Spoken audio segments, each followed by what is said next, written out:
Halo Bapak Ibu, saudara-saudari sekalian.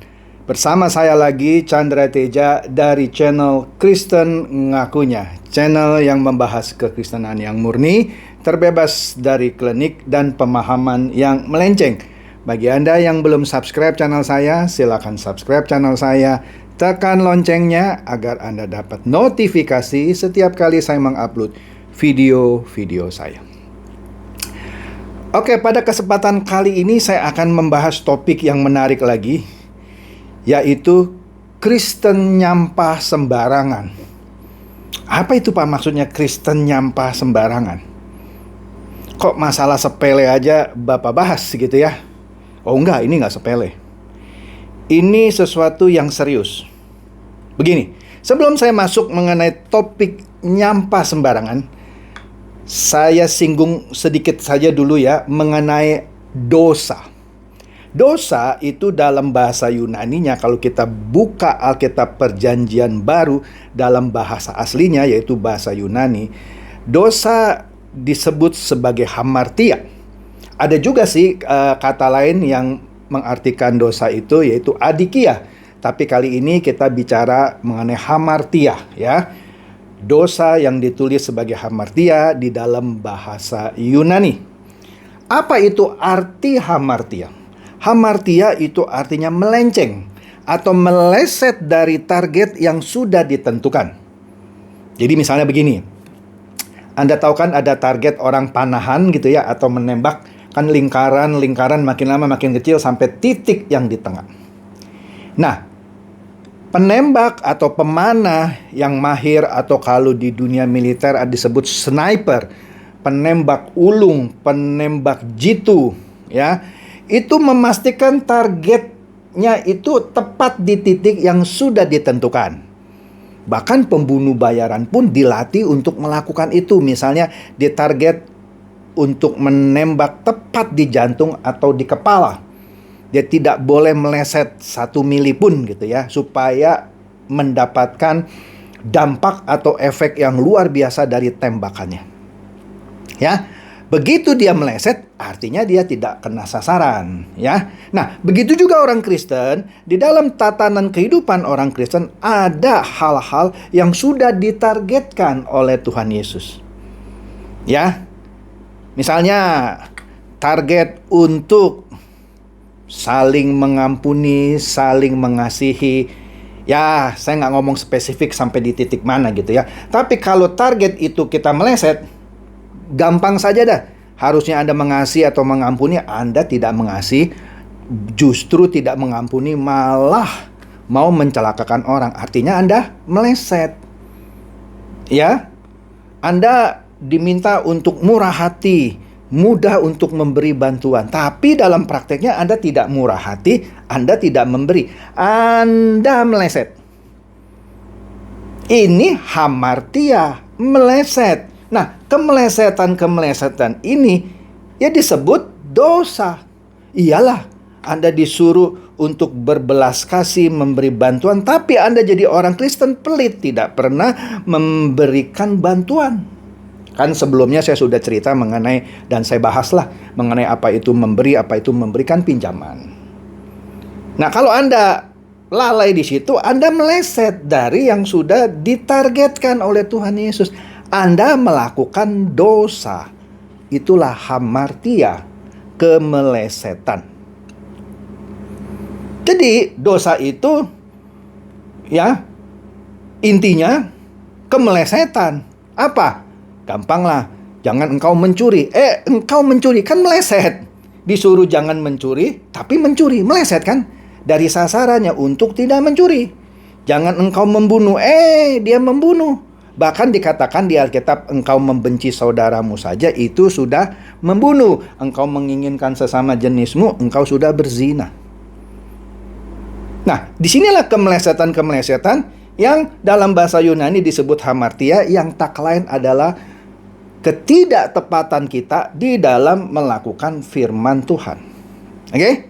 Sampai sini sudah mulai jelas ya apa itu hamartia, yang dalam bahasa Yunani itu mendeskripsikan mengenai dosa, yaitu ketidaktepatan atau kemelesetan. Oke, sekarang kita bicara mengenai nyampah sembarangan. Apa hubungannya nyampah sembarangan dengan dosa? Bahkan saya berani bilang orang Kristen, ini agak lebay ya, tapi saya nggak lebay. Saya serius. Orang Kristen yang punya kebiasaan buruk nyampah sembarangan tidak layak masuk ke dalam kerajaan Allah. Ah, Bapak lebay. Yang penting kita percaya Yesus masuk surga. Dengarkan dulu. Orang Kristen yang punya kebiasaan buruk nyampah sembarangan, bikin banjir, kali meluap gitu ya, dia tidak akan masuk dalam kerajaan surga. Oke, saya jelaskan begini. Kalau Anda sering nyampah, kemudian gara-gara Anda sering nyampah sembarangan, tidak buang sampah di tempatnya, sehingga menyumbat selokan, terus membuat banjir. Ah, Bapak lebay. Kan cuma sedikit aja sampah yang dibuang. Tapi kalau orangnya banyak, kan membuat kali tersumbat, gorong-gorong tersumbat, ya. Dan menyebabkan banjir, menyebabkan orang jatuh sakit, bahkan ada yang mati. Bukankah itu dosa? Memang pekerjaannya sepele, cuman buang sampah gitu ya. Tapi dampaknya, masa Anda mau jadi anggota keluarga kerajaan Allah, tapi di surga juga nyampah? Tuhan nggak senang. Di bumi ini Anda melatih diri Anda supaya nanti Anda masuk dalam kerajaan surga, sudah terlatih. Lah kalau di bumi aja Anda tidak terlatih untuk buang sampah, pekerjaan kecil Anda tidak bisa setia, bagaimana Anda bisa dipercaya untuk pekerjaan besar? Tapi Pak, nggak masuk akal kalau orang buang sampah sembarangan bisa masuk neraka gitu ya. Mana ayatnya? Saya kasih tahu, tidak perlu semua itu ditulis ayatnya. Orang yang nyabu, suka makan sabu gitu ya, bukan sabu makanan Jepang ya, sabu narkotika gitu ya. Ada nggak ayatnya di Alkitab? Terus dia makan sabu, kasih orang makan sabu sehingga dua-duanya mati. Kan nggak ada apa ayatnya makan sabu bisa masuk neraka. Ya nggak perlulah semua itu dituliskan gitu ya. Kita lihat saja, meleset nggak dari apa yang Tuhan minta, yaitu mengasihi sesama, jangan merugikan, jangan membunuh. Nah, kalau kita kasih sabu orang atau kita jual sabu ke orang kan membunuh. Sudahlah, jangan tanya lagi ayatnya mana, Pak. Oke, kembali lagi dengan menyampah. Tadi sudah saya katakan, dengan menyampah sembarangan, apalagi dilakukan beramai-ramai orang Kristen pula, ya berjamaah gitu ya, menyebabkan kali tersumbat, gorong-gorong tersumbat, banjir, orang jadi kena penyakit kulit, bahkan mati, meninggal gara-gara banjir. Loh, Anda kan secara tidak sadar dan tidak langsung ikut berkontribusi menyebabkan orang jadi sakit dan orang bisa mati kan? Masa begitu aja nggak bisa diterjemahkan? Ya tapi kan nggak ada ayatnya Pak di Alkitab. Ya saya bilang tadi, kalau Anda mengkonsumsi sabu atau menjual sabu ke orang, ada nggak ayatnya di Alkitab? Jangan selalu bilang mana ayatnya. Betul, kalau ada ayatnya lebih eksplisit bagus. Tapi kalau tidak ada ayat pun, kita harus lihat dampak dari perbuatan itu apa. Dilarang nggak oleh Alkitab begitu saja? Oke? Nah, kembali lagi kepada menyampah. Menyampah sembarangan. Saya punya kebiasaan buruk atau dosa otomatis. Apa itu? Buang sampah sembarangan. Teman saya memperingati saya, aduh kamu pendidikan tinggi tapi buang sampah sembarangan, bikin malu. Ah, biarin aja lah. Kalau saya nggak buang sampah sembarangan, itu tukang sapu nggak ada kerjaan, kasihan nanti di PHK. Kan pinter saya kalau ngomong. Ya kan? Istri saya menasehati saya, bahkan sudah disediakan tong sampah di dalam mobil, tetap saja setiap ambil karcis tanda bayar tol, langsung saya remes-remes gitu ya, langsung saya buang melalui pintu jendela mobil saya. Istri saya negor berkali-kali, bilang kan sudah disediain tong sampah, buanglah, nanti di rumah sampahnya dibuang. Alah, kalau saya nggak buang sampah sembarangan, ini bela diri saya. Kan pendeta pinter ngomong kan. Kasihan nanti tukang sapu, nggak ada kerjaan. Justru dengan buang sampah, saya kasih kerjaan. Kan begitu. Oke? Jadi nggak ada yang bisa menasehati saya.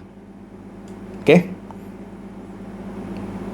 Pada suatu ketika, 6 tahun yang lalu, Ketika saya dan istri mengantar anak saya yang sulung untuk kuliah lagi di Jepang, negara yang orang sebut negara ateis, bukan orang Kristen, ya kan, yang dikatakan sudah dihakimi kalau mati pasti masuk neraka gitu ya.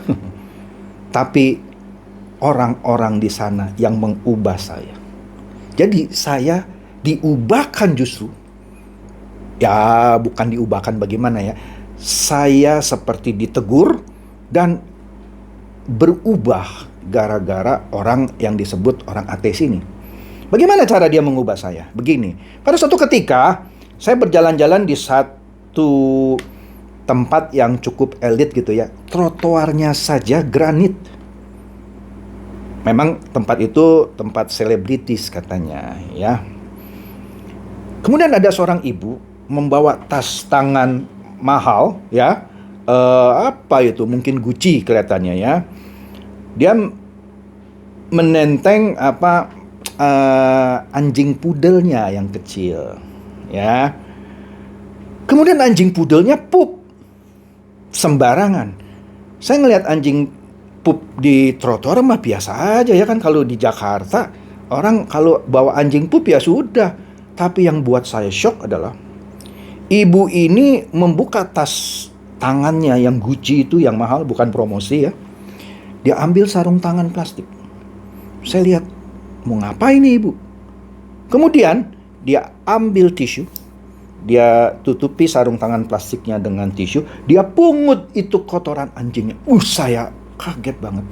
Kemudian dia bungkus dengan rapi. Dia ambil lagi tisu basah. Dia lap itu titik di mana kotoran anjing itu berada sebelumnya. Sampai bersih. Dibungkus lagi. Dia bawa sampai ketemu tong sampah. Sebagai catatan, tong sampah itu susah dicari di Jepang. Ya, jadi kalau Anda beli makanan, beli sate di 7-Eleven gitu, Anda makan satenya itu di 7-Eleven-nya, habiskan. Dan pasti ada tong sampah di situ. Jangan Anda beli sate makan sambil jalan, itu pun tidak sopan buat orang Jepang. Kemudian setelah habis stik satenya, Anda mau buang di mana? Cari tong sampah susah. Anda harus ketemu 7-Eleven lagi atau ketemu stasiun, baru ketemu tong sampah. Jadi ibu ini jalan jauh sampai ketemu tong sampah, dia buang kotorannya. Jadi dia pegang terus itu kotoran anjingnya, dia tidak buang di kali, tidak buang di mana gitu. Sampai ketemu tong sampah dia buang. Tiba-tiba ada seperti video pendek yang berputar di benak saya. Otomatis tuh, nggak tahu dari mana. Di video pendek itu, ibu tadi jadi tamu saya di Indonesia. Saya jemput dari airport dengan mobil saya. Kemudian di sepanjang perjalanan, karena ibu ini bukan orang Kristen, saya khotbahi dengan harapan ibu ini terima Yesus. Biasa kan? Setiap kali saya terangkan soal Yesus, dia bilang, hai. Tapi ketika saya lewat pintu tol, saya bayar tol dan saya ambil karcisnya, dan karcisnya saya remuk-remuk gitu kan, saya langsung buang. Saya lanjutkan diskusi saya dengan ibu itu bilang kira-kira kalau dalam bahasa Indonesia, stop, enough, cukup. Loh, saya belum selesai. Cukup, kamu gak usah khotbah lagi. Kenapa? Kamu kan khotbah begini supaya saya jadi Kristen kan? Ya, kira-kira gitu. Terus buat apa saya jadi Kristen? Saya nggak jadi Kristen pun sudah lebih baik dari kamu dalam hal buang sampah. Kamu pendeta, buang sampah sembarangan. Terus apa untungnya saya jadi orang Kristen niru Anda yang sudah pendeta khotbah buang sampah sembarangan? Mending saya jadi orang ateis, nggak kenal Tuhan tapi buang sampah saya teratur. Jadi sorry ya, nggak usah khotbah lagi. Wah, saya tertampar. Saya membayangkan kejadian itu nyata gitu. Betapa memalukan. Tapi untung itu cuma seperti sekelebat film pendek yang berputar di benak saya. Saya mau nangis, malu gitu. Tapi sejak saat itu, setiap kali saya mau buang sampah sembarangan, saya langsung teringat ibu itu. Saya langsung bilang, aduh, malu sama orang ateis ini yang bisa memberi contoh baik buat saya untuk tidak buang sampah sembarangan. Saya taruh, kalau bungkusan permen atau karcis-tol, saya taruh di kantong saya. Serius. Tidak saya buang sembarangan lagi. Nanti begitu ketemu tong sampah, saya keluarkan baru saya buang. Sampai sekarang. Kalau saya tak sengaja buang, saya berhenti, saya pungut lagi. Serius. Saya simpan lagi di kantong saya, nanti ketemu tong sampah baru saya buang. Kenapa? Saya tidak mau meleset lagi. Karena dampak buang sampah sembarangan secara kolektif bisa berbahaya buat keselamatan umat manusia yang lain. Dan itu pun meleset. Tuhan nggak mau kita tidak menjaga kebersihan. Ya meleset lah. Tuhan mau kita hidup berdampak bagi manusia sesamanya, dampak positif, bukan dampak negatif. Kalau kita memberikan dampak negatif membuat banjir, itu meleset. Harusnya kita memberikan dampak positif, tapi memberikan dampak negatif. Hamartia. Jadi jelas ya, saya nggak lebay ini, benar. Kalau Anda masih jadi orang Kristen, apalagi pendeta gitu ya, masih buang sampah sembarangan, Anda tidak layak masuk dalam kerajaan surga. Serius. Kalau Anda nggak percaya, terserah Anda. Oke? Semoga sharing saya yang sederhana ini boleh mencerdaskan dan mencerahkan Anda semua. Silakan share video saya ini kepada teman-teman, sahabat atau kerabat supaya mereka tambah cerdas dan tercerahkan. Shalom.